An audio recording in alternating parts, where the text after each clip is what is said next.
Good evening everyone. I am Saksham Pandey, your physics teacher. Today we are going to talk about refraction of light, and we have already studied few things about the refraction of light, जिसमें हम लोग देखी कि जब एक rare medium से dense medium में light जाती है, रे ऑफ लाइट, तो वो क्या शो करती है हम लोग को? क्या वो सीधे पास हो जाती है? तो क्या होता है उसके साथ? किधर? नीचे नॉर्मल की तरफ। अब ये नॉर्मल क्या होता है? ये नॉर्मल क्या होता है? कहाँ ड्रॉ करेंगे आप इसको? बहुत अच्छा। At the point of incidence you have to make a 90 degree line. ठीक है। इमेजिनरी होगी कि सच में होती है? कुशाग्र सच में होती है? इमेजिनरी होती है। ठीक है, चलिए।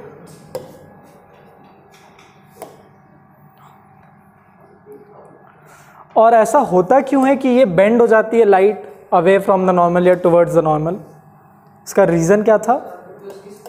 हाँ, speed of the light changes. जब वो रेयर से डेंस में जा रही है तो क्या हो रहा है उसके साथ?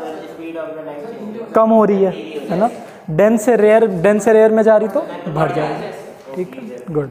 और अगर वो रेयर टू डेंस एक 90 डिग्री के एंगल पे जा रही तो सेम रहेगी स्पीड ऑफ लाइट? कम हो जाएगी, डेविएशन नहीं शो करेगी वो। और अगर वो डेंस से रेयर में निकली एक 90 डिग्री के एंगल पे तो स्पीड बढ़ जाएगी। क्या वो कोई डेविएशन शो करेगी?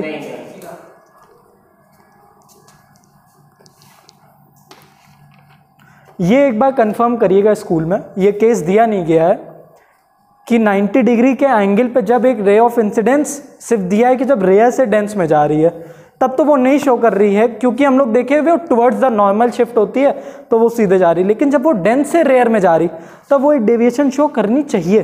अवे फ्रॉम द नॉर्मल तो भागेगी वो, इतना तो दिखाएगी, तो लॉ ऑफ रिफ्रैक्शन है। तो मेरे ख्याल से ये एक 90 डिग्री के होने के बावजूद एक रिफ्रैक्शन शो करेगी। आप इसको स्कूल में करिएगा, ये केस दिया नहीं है, पूछिएगा स्कूल वाले जो मान हम लोग वही लेके चलेंगे, क्योंकि इसके पीछे का लॉजिक देखिए। ये आपका डेंस मीडियम मान लीजिए ग्लास और ये एयर, ठीक है। एक ray of incidence I, normal draw किया, अब इसको चले जाना चाहिए था ऐसे, लेकिन क्या होगा इसके साथ? अच्छा नहीं, 90 डिग्री, हाँ ऐसे केस में ये नॉर्मल की तरफ की अवे ऐसे चली जाएगी। अब जब 90 डिग्री पे स्ट्राइक हो रही, इसी पे 90 देखते हैं, 90 डिग्री यहाँ से स्ट्राइक हुई है तो क्या होने वाला है इसके साथ? सीधी पास हो जाएगी। क्यों? क्योंकि नॉर्मली यही था, तो लॉ ऑफ रिफ्रैक्शन के हिसाब से नॉर्मल की तरफ बेंड होगी, तो यही तो है, तो ऐसे ही चली जाएगी। लेकिन जब उल्टी चीज़ होगी, जब ये ग्लास से एयर में निकलेगी ऐसे 90 डिग्री के एंगल पे, तो ये हमारा नॉर्मल बन जाएगा। तो इसको अवे फ्रॉम द नॉर्मल जाना चाहिए ना, यही तो कह रहा है लॉ ऑफ रिफ्रैक्शन। तो ये थोड़ा तो ऐसे जानी चाहिए। अब वो केस दिया नहीं है, ये वाला केस आप पूछिएगा। ठीक है, चलिए। अब जो भी आपके स्कूल में बता पाए। चलिए, let's begin with the laws of refraction की। ये जो बेंडिंग ऑफ लाइट है, अब भाई अपनी मर्जी से तो कर नहीं देंगे कि जितना मन किया उतना उसको हम लोग ने डेविएट कर दिया। एक फिक्स्ड प्रोपोर्शन में, फिक्स्ड रेशियो में ही एक मीडियम में डेविएशन शो करेगी। तो कुछ लॉज हैं इस रिफ्रैक्शन के, अपने मन से हम लोग नहीं डेविएट कर रहे हैं, लॉज हैं रिफ्रैक्शन के, जैसे रिफ्लेक्शन के थे। कोई बताएगा लॉज ऑफ रिफ्लेक्शन? मुझे नहीं बताएगा कोई?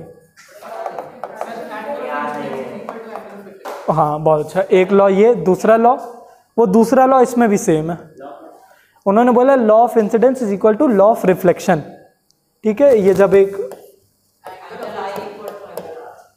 ये ऐसे ऐसे गया तो ये नॉर्मल ड्रॉ करने पे ये एंगल और ये एंगल बराबर होता है ना, तो यही है रिफ्लेक्शन का पहला लॉ।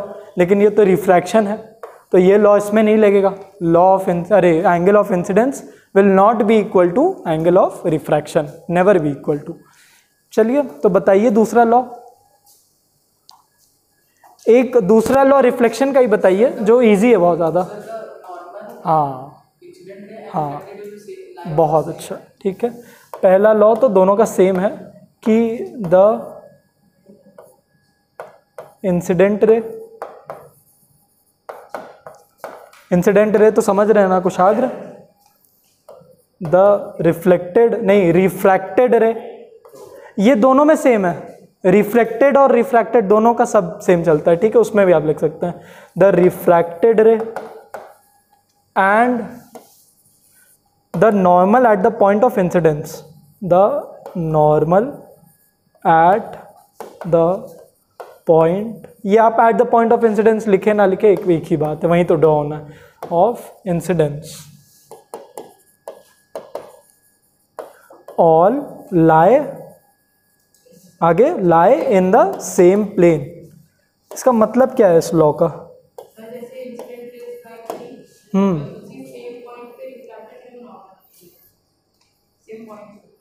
हाँ बहुत अच्छा, और उसी पे रिफ्लेक्टेड रे भी जाएगी और इस केस में रिफ्रैक्टेड रे भी जाएगी उस पॉइंट पे। रिफ्रैक्ट करती है, तो अगर वो केस लेके चल रहे हैं तो ये देखिए इंसिडेंट रे आई यहाँ पे स्ट्राइक की, नॉर्मल बना यहाँ पे, रिफ्रैक्शन हुआ यहाँ पे, तो सब कुछ एक ही प्लेन पे तो आ गया। तो प्लेन मीडियम की बात नहीं कर रहे ना कि ये प्लेन मतलब ये नहीं all line the same medium, plane का मतलब है at the same point, at the same point मतलब अगर यहां से हम एक लाइन ड्रॉ करते हैं कोई भी लाइन, तो इसी लाइन का ही तो पॉइंट पे सब आ जाएंगे ये, तो all line the same plane at the same point, यहीं पे तो सब कुछ हो रहा है, चाहे रिफ्लेक्शन ले लो चाहे रिफ्रैक्शन। क्लियर है? दूसरा लॉ उसमें बोल रहा था कि the angle of reflection is equal to angle of incidence, इसमें उल्टी चीज है, इसमें बोला है कि the sine of angle of incidence sine I upon sine R of a given medium will always be constant, ये समझने वाली चीज है। और ये दोनों ही लॉ किसने दिया है?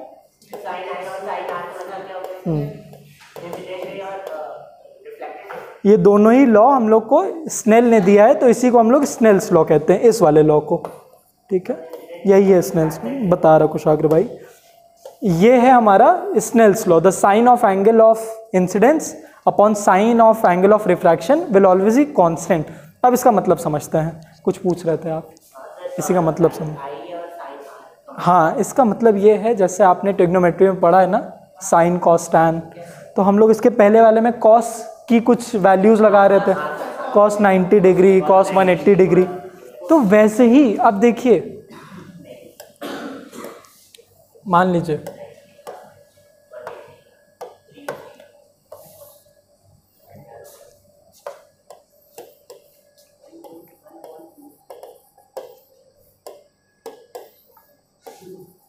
ठीक है, गिवन पेयर ऑफ मीडियम है, अब इस पे एक ये कौन सी रे है? इंसिडेंट रे, इस पे स्ट्राइक की, तो हम लोग सबसे पहले नॉर्मल ड्रॉ कर देंगे,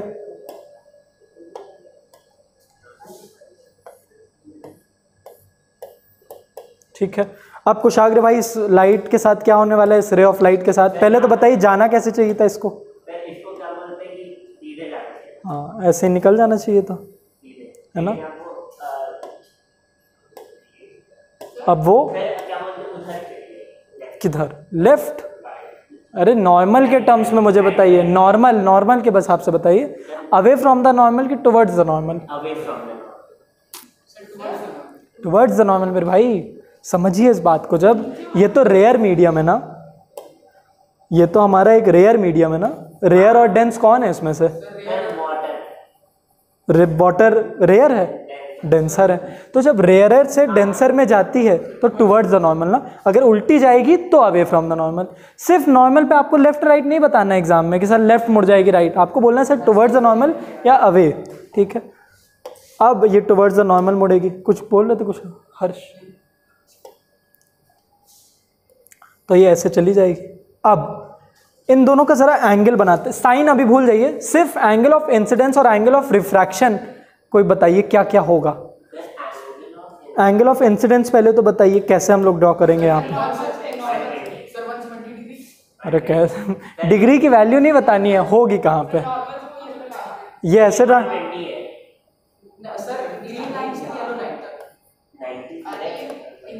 एंगल ऑफ इंसिडेंस है ये, सिर्फ कहाँ पे होगी मैं ये पूछ रहा हूँ। वो तो अब फिर हम लोग को प्रोटेक्टर लेना पड़ेगा। अब नहीं ढूंढना नहीं है मेरे भाई, पहले प्लेस तो करना सीखिए। एंगल ऑफ रिफ्रैक्शन बताइए कहाँ से हम लोग प्लेस करेंगे। ग्रीन से येलो, कुशाग्र येलो से वाइट। आयुष, दिल्ली की मेट्रो चल रही है येलो लाइन से ग्रीन लाइन। मैं पूछ रहा हूँ एंगल ऑफ रिफ्रैक्शन हम लोग कहाँ मार्क करें। जैसे एंगल ऑफ इंसिडेंस हम येलो से वाइट, सब लोग उसी पे हैं। किसी एक ने तो ये इन्होंने बोला गलत बात, नहीं येलो से वाइट ही चलेगा। एंगल ऑफ रिफ्रैक्शन, ठीक है।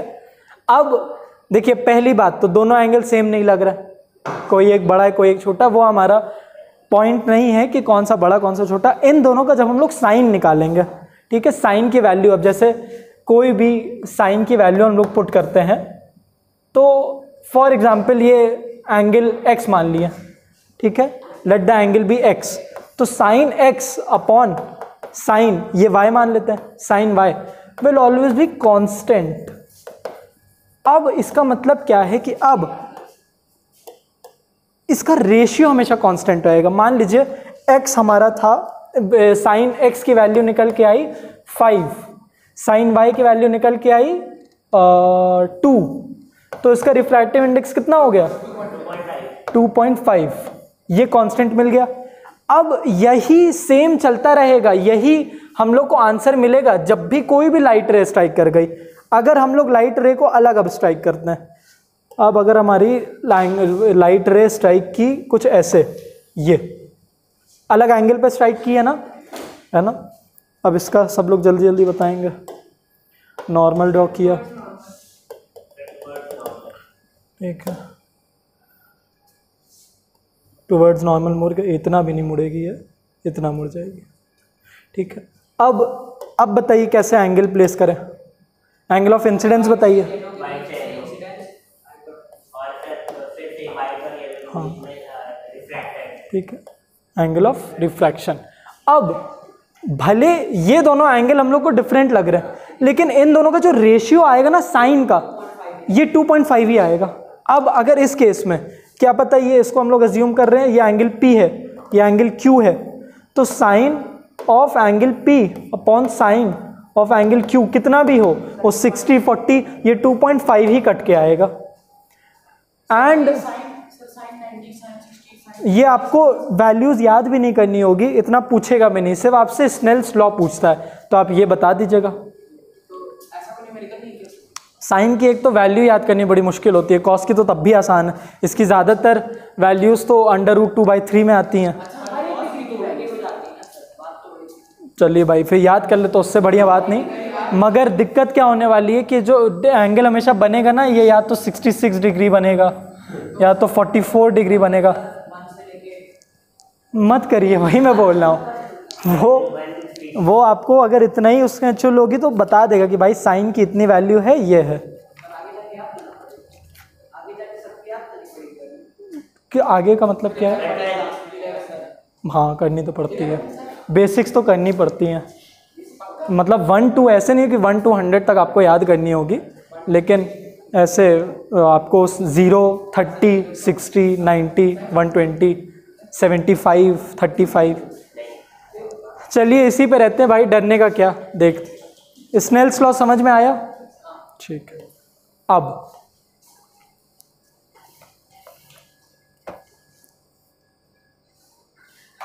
अगर इसी स्नेल्स लॉ को हम लोग और एनलार्ज करके लिखें तो हम लोग 3 अलग अलग, अच्छा हाँ ये ध्यान देने वाली बात है कि ये जो स्नेल्स लॉ है ये मीडियम चेंज करने पे बदल जाएगा। ये सेम पेयर ऑफ मीडिया जब तक चलेगा तभी तक 2.5। अगर आप बोले कि यहाँ पे सर हम लिख दे रहे हैं ग्लास, तो ऐसा नहीं होगा, तब ये रेशियो बदल जाएंगी, फिर वो सिर्फ एयर और ग्लास के लिए मायने रखेगा, ठीक है। क्या हो गया कुछ आगे भाई, कहाँ खो गए?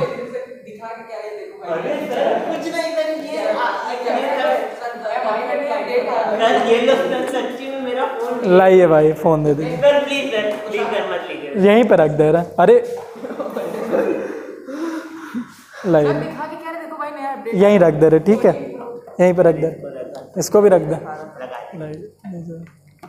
ठीक है, यहाँ पे रख दे रहे और सेफ है, ठीक है, कोई नहीं देखेगा कुछ भी। चलिए अब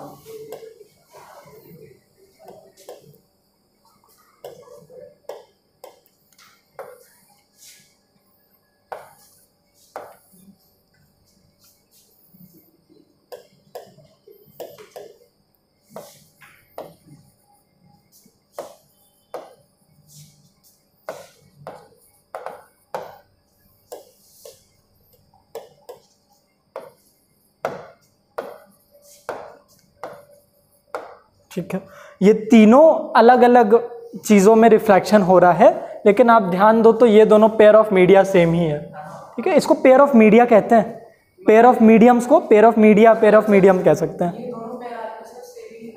हाँ यही क्वेश्चन है, अब इसको समझते हैं इसी लॉ को। देखिए अब हमारी लाइट रे अलग अलग एंगल पे इन पे हिट करेगी, ठीक है, इस पे ऐसे हिट की है, इस पे ऐसे हिट की है, और इस पे ऐसे हिट की है, ठीक है, ये दोनों तो थोड़ा सा डिफरेंस है, ठीक है।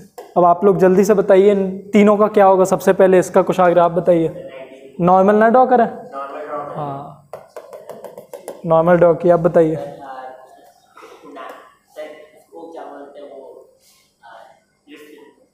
टुवर्ड्स या अवे, हाँ इंसिडेंट तो बन चुकी है, यही तो इंसिडेंट रे, रिफ्रैक्टेड रे, हाँ अब एक रिफ्रैक्टेड रे निकलेगी, इससे पास होने वाली है लाइट, क्योंकि ग्लास तो ट्रांसपेरेंट है, लेकिन स्पीड उसकी घटा देगा, तो अब ये टुवर्ड्स द नॉर्मल एक शिफ्ट ले लेगी, ठीक है। अब जल्दी से एंगल प्लेस कैसे करे बताइए, क्या क्या वो देखते हैं, हाँ वो भी ग्लास ही है, ठीक है, ये बना दे angle of incidence, angle of incidence ये है इंसिडेंट रे और ये रिफ्रैक्टेड रे, लिख दे रहा हूँ भाई, अभी तक लिखा नहीं, इंसिडेंस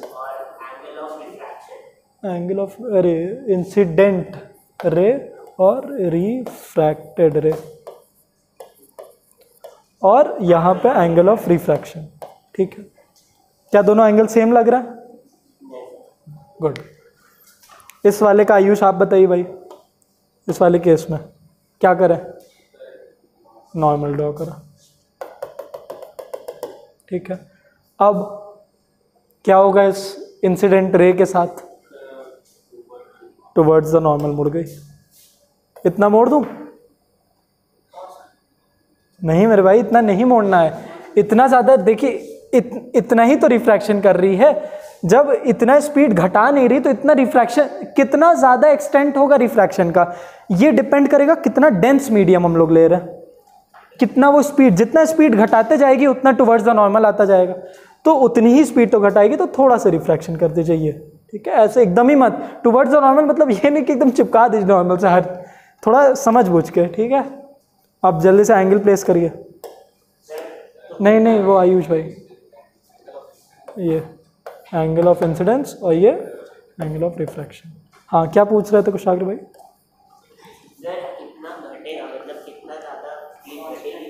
हाँ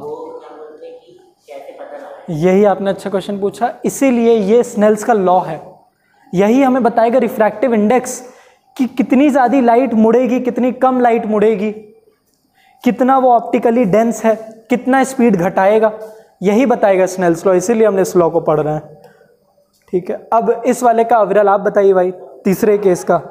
हाँ नॉर्मल ड्रॉ कर दूँ, ठीक है। फिर ये क्यों?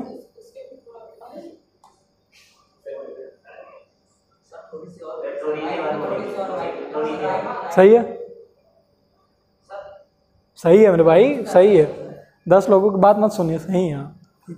उतना दिमाग मत लगाइए कि ये थोड़ा कम ऑप्टिकली डेंस है तो कम रिफ्रैक्शन करते हैं, चलता है इतना एकदम ही। क्या? हाँ यार नहीं सही से बना दें, बना ही दे। आपको लगता है ओसीडी है। ओसीडी जानते हैं? Obsessive compulsive disorder. किसी को भी जैसे छोटी छोटी, जैसे मैंने अभी बोर्ड पे ये बना दिया ना, तो जिस नहीं जेन्युइन मुझे ओसीडी है। हाँ, तो जैसे ये डॉट देख के अभी मुझे बड़ी चुल मचेगी, तो मैं सबसे पहले ये सब डॉट आउट क्लियर करूँगा। ठीक है, इसी को मैं धीरे धीरे क्या कर रहा हूँ, कम करने की कोशिश, क्योंकि टाइम बड़ा वेस्ट होता है। अब मैं नॉर्मल के चक्कर में फिर मिटाता फिर, और ड्राइंग इतनी अच्छी मेरी, तो ये ओसीडी को मैं ओवर पार कर रहा हूँ। ठीक है, पर अब नॉर्मल बड़ा अच्छा ही बन गया यार। ठीक है, एंगल प्लेस करिए विरल भाई। एयर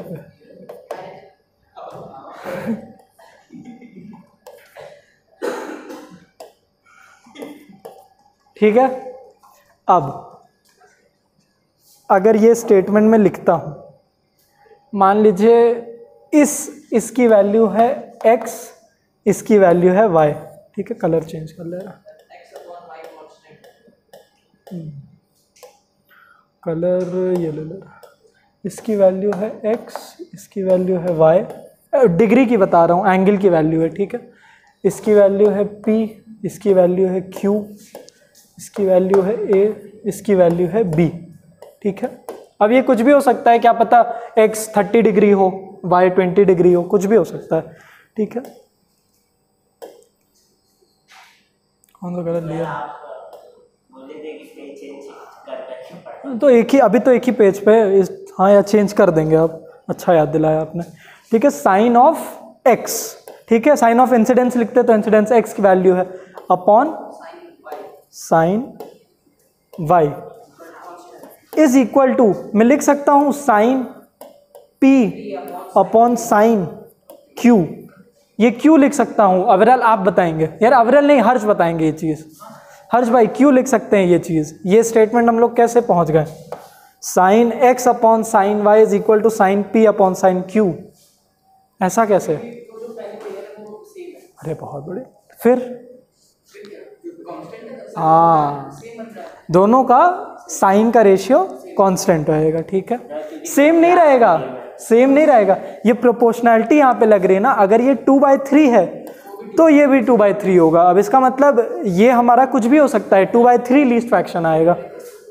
जी पूछिए कुशाग्र भाई। दोनों के वो मीडियम सेम है इस वजह से सेम है। अब क्या मैं ये लिख सकता हूँ अविरल, क्या लिख सकता हूँ मैं? साइन ए अपॉन साइन बी, ये लिख सकता हूँ क्या? ये तीनों इज इक्वल टू लगा सकता हूँ, जब इन दोनों पे लगा दिए ये भी लगा दूँ।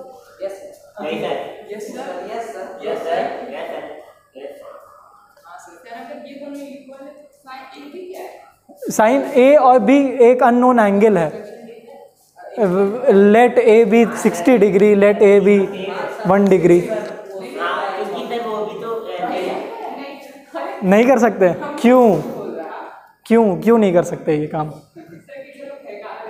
बड़का गुड, ठीक है, माइंड गेम तो अच्छा खेला। अब थोड़ा फिजिक्स की भाषा में बोल दीजिए। नहीं है, same is not equal to लगा सकते हैं, पर क्यों?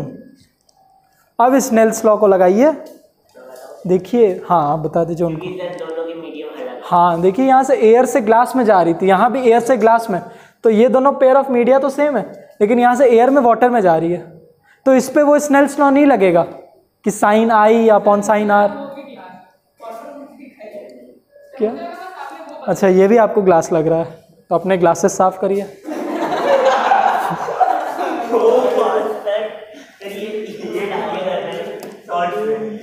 ठीक है,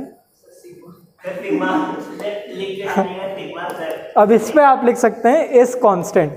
ठीक है, इसके लिए तो ये कांस्टेंट ही चलेगा। अब इसके बाद जब भी मैं एयर वाटर के साथ चलूंगा वो इसका कांस्टेंट चलेगा। अगर ये 1/2 आ गया तो सबका 1/2 आएगा। चलिए पेज चेंज कर रहा हूँ कुछ आगे।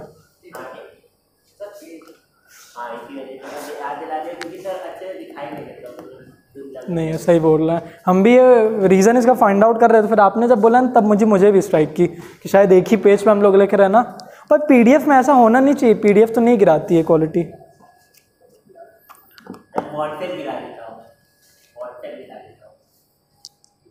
व्हाट्सएप पे पीडीएफ शेयर करने पे तो नहीं गिरती है। हाँ मेरे पे भी नहीं चलता है, गुड। कुछ नहीं यार, ठीक है। स्नेल्स लॉ समझ में आया सबको? क्या होता है एवरेल? नहीं, क्या होता है आयुष?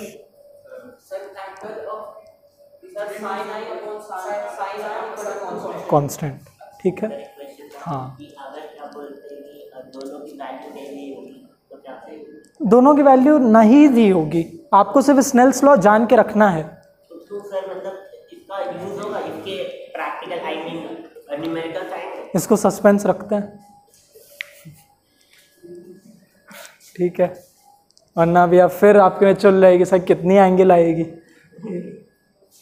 चलिए अब एक दूसरे टॉपिक पे आते हैं जिसका नाम है रिफ्रैक्टिव।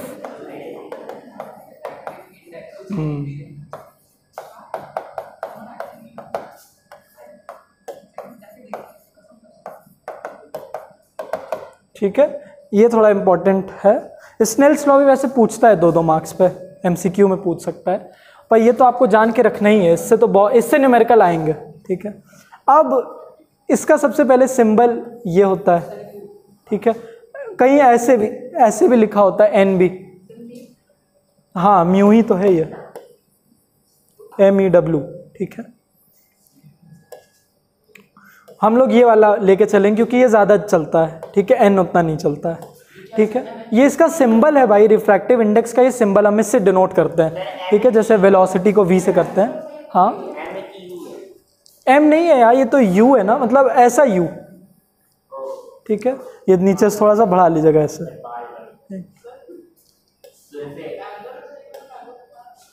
हाँ, अब देखते हैं ये रिफ्रैक्टिव इंडेक्स बताता क्या है। जो इसके पहले उन्होंने क्वेश्चन पूछा था ना कुशाग्र भाई ने, एक बहुत अच्छा सा, कि भाई ये जो इतना कस के दबा रहे आप, कैसे किया तुमने? जो आपने अभी क्वेश्चन पूछा था कि सर ये कितना डेविएट करेगी, यही बताएगा रिफ्रैक्टिव इंडेक्स। ये जो दोनों पेयर हम लोग कांस्टेंट इतनी देर से बोल रहे ना, यही है वो कांस्टेंट, ठीक है। इसी जो कांस्टेंट है यही है, रिफ्रैक्टिव इंडेक्स ही है। तो इसका फॉर्मूला क्या होगा? हाँ गुड, ठीक है, sine I upon sine R। मगर अब देखने वाली बात यह है कि भला ये हम लोग को रिफ्रैक्टिव इंडेक्स बताएगा किसका, ग्लास का कि एयर का? रिफ्रैक्टिव इंडेक्स पता है इसका मतलब होता है कि कोई लाइट अगर एयर से आ रही है उस मीडियम में, जैसे मान लीजिए रिफ्रैक्टिव इंडेक्स ऑफ वाटर हमने बोला, उसका मतलब क्या है सिंपल भाषा में, कि अगर एयर से कोई लाइट आ रही है, हमने पानी में एक लाइट रे मारा, तो वो कितनी डेविएट करेगी। तो हमेशा ये होता है कि उसकी स्पीड कितनी घटी है एयर के कंपैरिजन में। तो रिफ्रैक्शन तो यहाँ पे हो रहा था, तो यहाँ पे हम लोग लिख देंगे of glass with respect to air, ठीक है। विद मतलब ये वाला जो रहेगा वो नीचे आएगा और जो पहले वाला है वो ऊपर आएगा। इसका तो एक ये फॉर्मूला है, लेकिन ये फॉर्मूला उतना नहीं यूज होगा, दूसरा फॉर्मूला जो कि हमें बताता है स्पीड के बारे में दोनों की, ठीक है। तो सर ये जो किस चीज का है, अरे जो भी है ये म्यू, तो सर ये किस चीज को डिनोट करता है? कांस्टेंट को, हाँ, जो इसके पहले हम लोग कांस्टेंट कर रहे हैं ना, वही डिनोट करेगा। कांस्टेंट रे को नहीं, कांस्टेंट वैल्यू को, कि वो इतने टाइम्स वो करेगी, इतने टाइम स्लो हो जाएगी। हाँ, ये बेसिकली रिफ्रैक्टिव इंडेक्स बताता है कितने टाइम वो चीज़ स्लो हो रही है या कितने टाइम फास्ट हो रही है। हाँ, एयर के। अब अगर एक लॉजिकल क्वेश्चन पूछूं तो रिफ्रैक्टिव इंडेक्स की वैल्यू क्या कभी 1 से कम भी हो सकती है एवरेल? क्यों? सब लोग बताइए, क्या कभी 1 से कम भी हो सकती है? अच्छा, ठीक है, सबका आंसर हो गया। आयुष भाई, कम हो सकती है?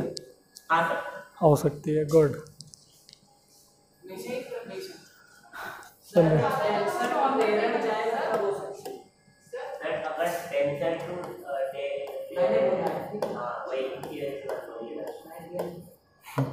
रक्षत ने बोल दिया है कि नहीं हो सकती, नो। हर्ष ने भी बोल दिया नो, अवरल ने भी बोल दिया है नो, आयुष और कुशाग ने बोला यस। आयुष भी यस। ठीक है, अब पहले तो आंसर, पहले लॉजिक बताएं। प्रक्षत भाई आप बताइए क्यों नहीं हो सकती। सर क्योंकि अगर रेयर टेंसर जा रही है तो एंगल ऑफ इंसिडेंस हमेशा ज्यादा है अच्छा एंगल ऑफ सर से, ठीक है।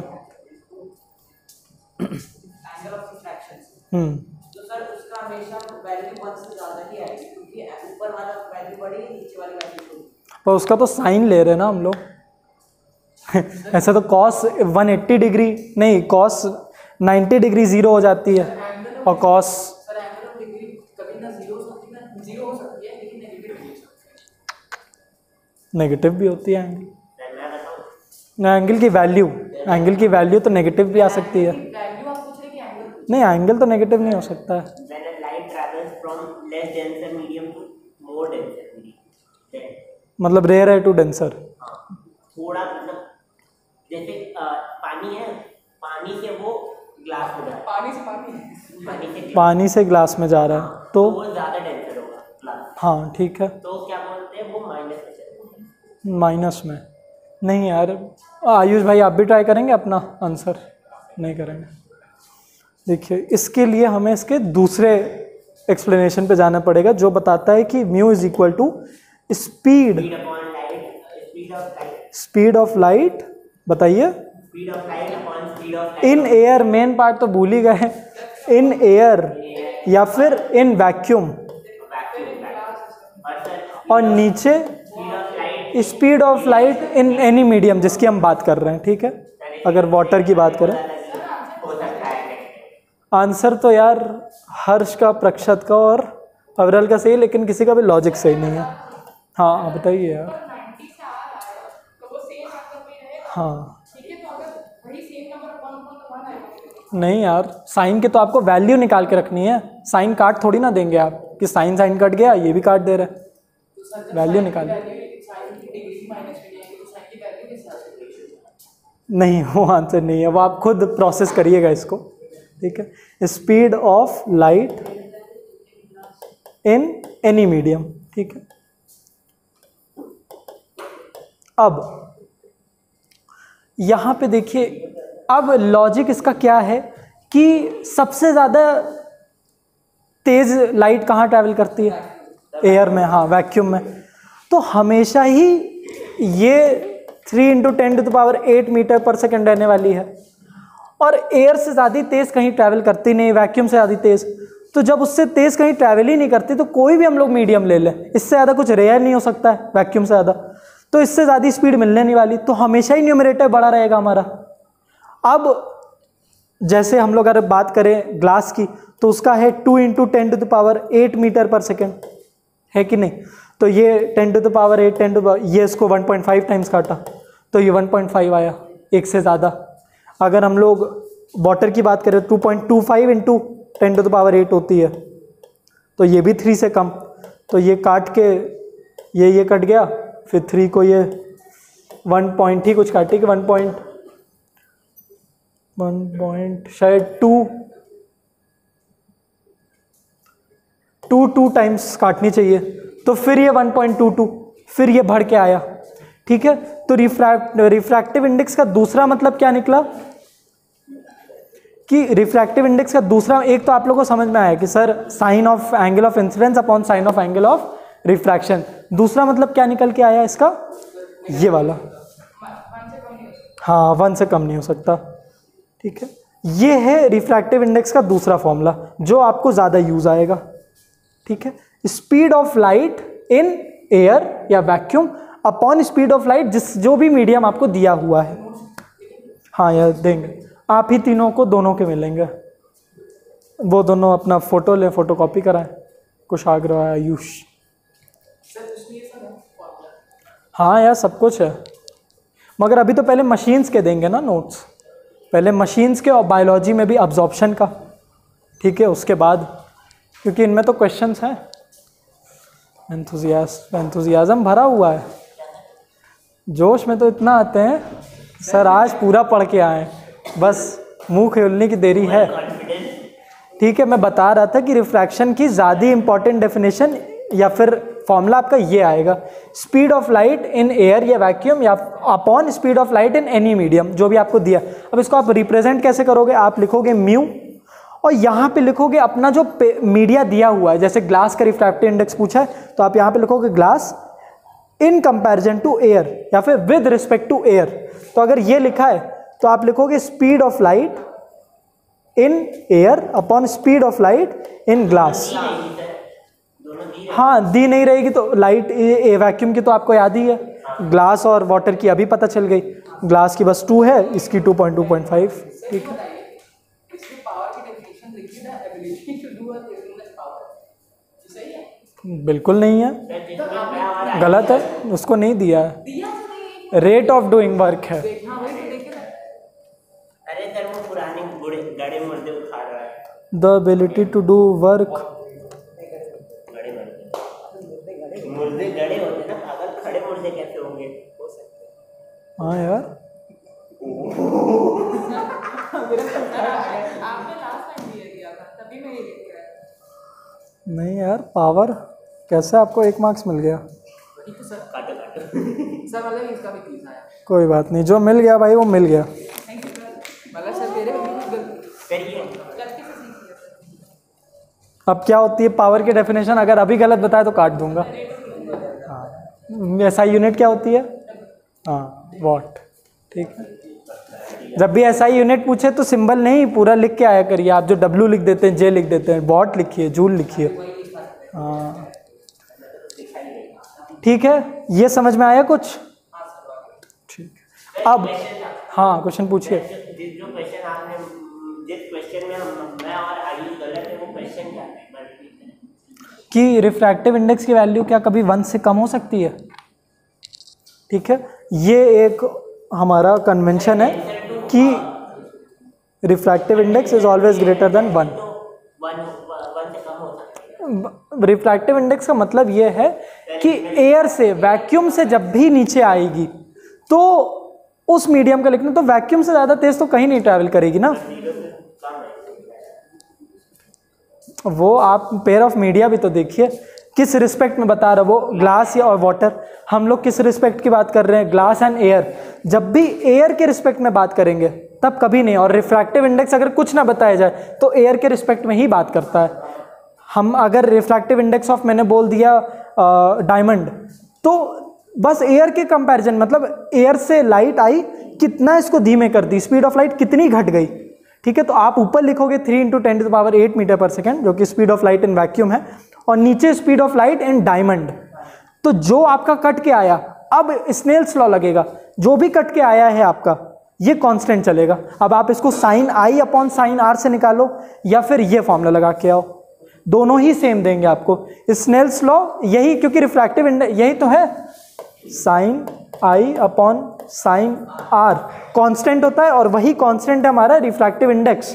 तो ये तीनों ही सेम है। तो वही सर मतलब होगा कि आई और आर कभी 1 से कम नहीं होगा, जब सेम ये कभी 1 से कम नहीं होगा, जब सेम कभी भी न्यूमरेटर छोटा नहीं होगा, आप ऐसे समझ लीजिए। इस केस में कभी भी न्यूमरेटर छोटा नहीं होगा डिनोमिनेटर से। अब चलिए क्वेश्चन लिखिए, इतनी देर से कहानियाँ तो सुन लिया आप लोग, अब क्वेश्चन लिखिए। अरे छोटा सा क्वेश्चन है, find the refractive index of, glass का तो मैंने करा ही दिया, रिफ्रैक्टिव इंडेक्स ऑफ आइस, पर आइस का तो इसमें दिया नहीं, refractive index of diamond. Find the refractive index of diamond. ऐसा कहा जाता है कि डायमंड के अंदर जो भी लाइट जाती है वो उसमें कैद हो जाती है। नहीं, कैद नहीं होती, मल्टीपल रिफ्लेक्शन शो करती है अंदर, इसी वजह से आपको वो चमकता हुआ दिखता है, कैद तो नहीं होती है। मतलब कि क्या बोलते हैं कि उसको निकालने में दिक्कत हाँ, बहुत रिफ्रैक्टिव इंडेक्स बहुत ज़्यादा होता है इसका। अब आप ही को निकालना है कितना ज़्यादा है। चलिए, रिफ्रैक्टिव इंडेक्स ऑफ डायमंड, और गिवन आपको दिया है, गिवन लिख लीजिए, speed of light in air 3 × 10⁸ metre per second, ये तो याद ही कर लीजिएगा। Speed of light in diamond air 3 × 10⁸ metre per second. आपके सामने बुक भी खुली है, मैं भी आपको बता रहा हूँ, फिर भी आप सब बुक तो बंद कर लीजिए, बुक तो बंद कर लीजिए। आप डायमंड का बता रहे हैं हमें, डायमंड का है 1.245 इंटू 10⁸ मीटर पर सेकेंड। अब रिफ्रैक्टिव इंडेक्स ऑफ डायमंड ढूंढिए।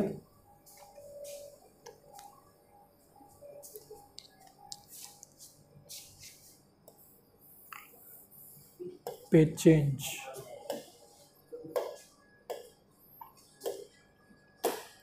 Refractive index of diamond in comparison to air, तो फॉर्मूला यही लगेगा, speed of light in air upon. भाई कुशाग्र क्वेश्चन भी लगा लीजिए।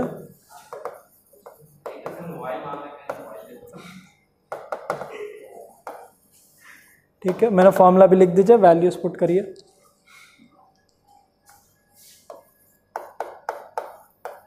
अच्छा, मोबाइल आपको यूज़ करता है कि आप मोबाइल को यूज़ करते हैं? तो आपको जान क्यों नहीं आ रही बिना मोबाइल के? आपकी सांस थमी हुई है उसके बिना। ये बोल रहा था मैं मरना चाहता हूँ। पेस मेकर है क्या ये आपका?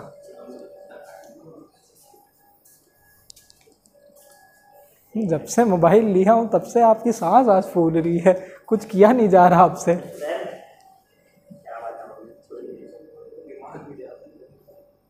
अरे ये किसका मैसेज आया? म्यूट होता है, I mean, मतलब और WhatsApp म्यूट रहता है। अननोन नंबर से कॉल और एसएमएस आया है, कहाँ हो?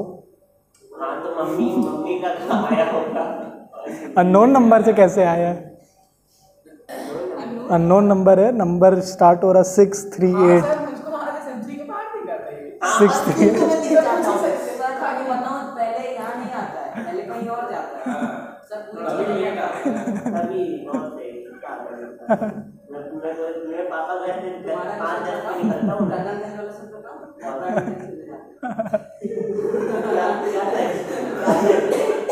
फिर दिक्कत ये थी, मेरे मम्मी पापा अलाउ नहीं करते थे।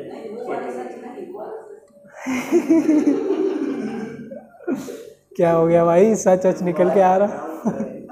माइक आप लोग के पास लेके आए, अपनी ऑडियंस को भी कंटेंट मिले। ये लीजिए, बताइए, सच बताइए, कहाँ जाते थे? ये एक्सक्लूसिव कंटेंट सिर्फ यहाँ पे आने वालों को मिलेगा।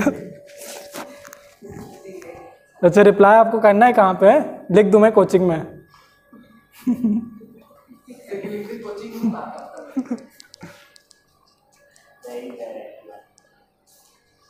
हर्ष का भी हमें लगता है मैसेज आता है तभी इतनी जल्दी मचती है। फोन एकदम रखा रहता है सब। तुरंत सर छोड़ रहे हैं कि नहीं मैसेज आ रहा है? अरे नहीं भाई, आपका फोन है। जल्दी से निकालिए, एक चीज़ तो निकालिए। 21.21, ये तो कुछ ज़्यादा ही निकल आ गया।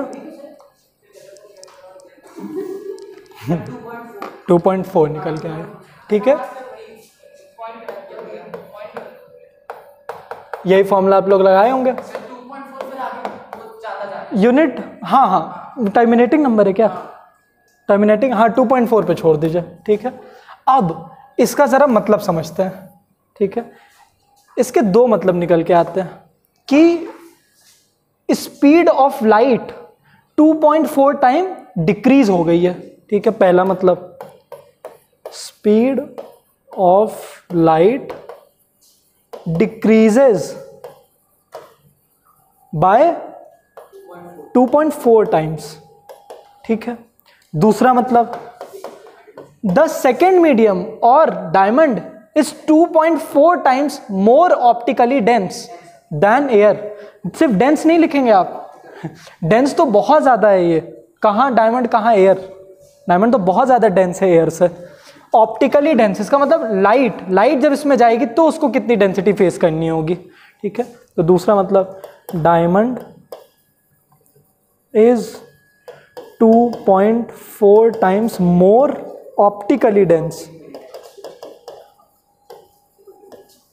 Denser then air. ठीक है,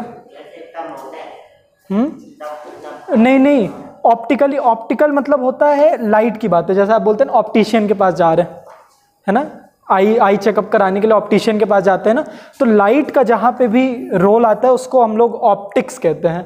तो वही ऑप्टिकली मतलब लाइट के पर्सपेक्टिव से, लाइट के पीओवी से ये कितना डेंस है। ठीक है, अब बस एक और क्वेश्चन कर लीजिए। Find the refractive index of glass with respect to water. Find the refractive index of, और एक और इसका मतलब ये हम लोग इसको ऐसे लिखेंगे, देखिए इसको रिप्रेजेंट कैसे करेंगे, ऐसे ये लिखा हुआ है, ये लिख के डायमंड इधर, एयर इधर, ठीक है, सेकंड मीडियम इधर और फर्स्ट मीडियम इधर। हाँ, क्वेश्चन है refractive index of glass with respect to water. हाँ, ग्लास, हाँ मतलब ग्लास की ढूंढनी है आपको। ठीक है, मैं इसको लिख दे रहा हूँ पेज चेंज करके। Refractive index of glass with respect to water. सबसे पहले तो ये लिख लीजिएगा, ग्लास की स्पीड क्या है 2 × 10⁸ मीटर पर सेकेंड, और वाटर में क्या है 2.25 × 10⁸ मीटर पर सेकेंड। बस इसको ढूंढ लीजिए और जा सकते हैं आप लोग।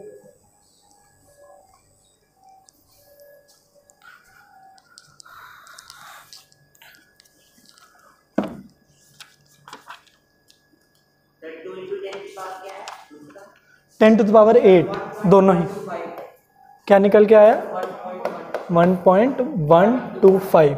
ठीक है, इसके पीछे क्या कोई यूनिट लगेगी? ये तो एक रेशियो है ना, ये तो एक रेशियो है। अब अविरल भाई इसका मतलब बताइए, ये 1.125 टाइम्स निकल के आया, इसका मतलब क्या है? स्पीड की लाइट कम हो रही है अगर वो वाटर से ग्लास में जा रही है। अरे लाइट की स्पीड कम हो रही है जब वो वाटर से ग्लास में जा रही है, यही मतलब है। कितने टाइम्स? 1.125 टाइम। दूसरा मतलब बताइए आयुष। नहीं बताएं?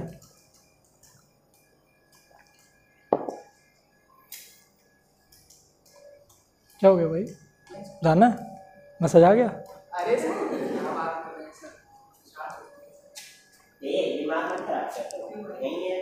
चलिए कुछ आगे आप आंसर बता दीजिए।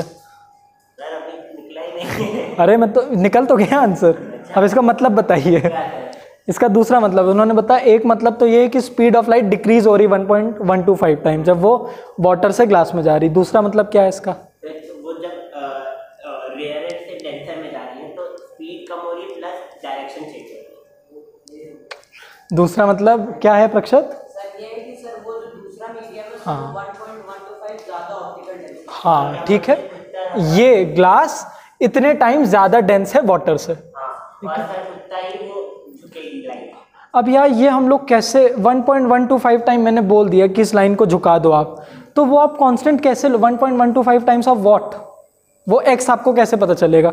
जैसे मैंने बोला 10% मार्क्स आए हैं भाई मेरे, तो आप 10% तो आपके दिमाग में चलता है, क्या पता मेरा 30 मार्क्स का टेस्ट था, तो उसकी वैल्यू तो जब तक मैं आपको बताऊंगा नहीं, तो ये इतना जान के आप कैसे बता सकते हो वो कितना डेविएट, तो ये मतलब नहीं निकल के आएगा आपका वाला। हाँ तब निकल आएगा, बहुत बढ़िया। अगर देखिए, हाँ इन्होंने बहुत अच्छी बात बोली। अब अगर हमें साइन आई पता चल जाए तो हम लोग साइन आर ढूंढ लेंगे, क्योंकि हम लोग को एक और चीज़ पता चल गई है। ठीक है, चलिए ये आगे करना है, ऐसे न्यूमेरिकल्स आएंगे। ठीक है, चलिए जा सकते हैं। Thank you.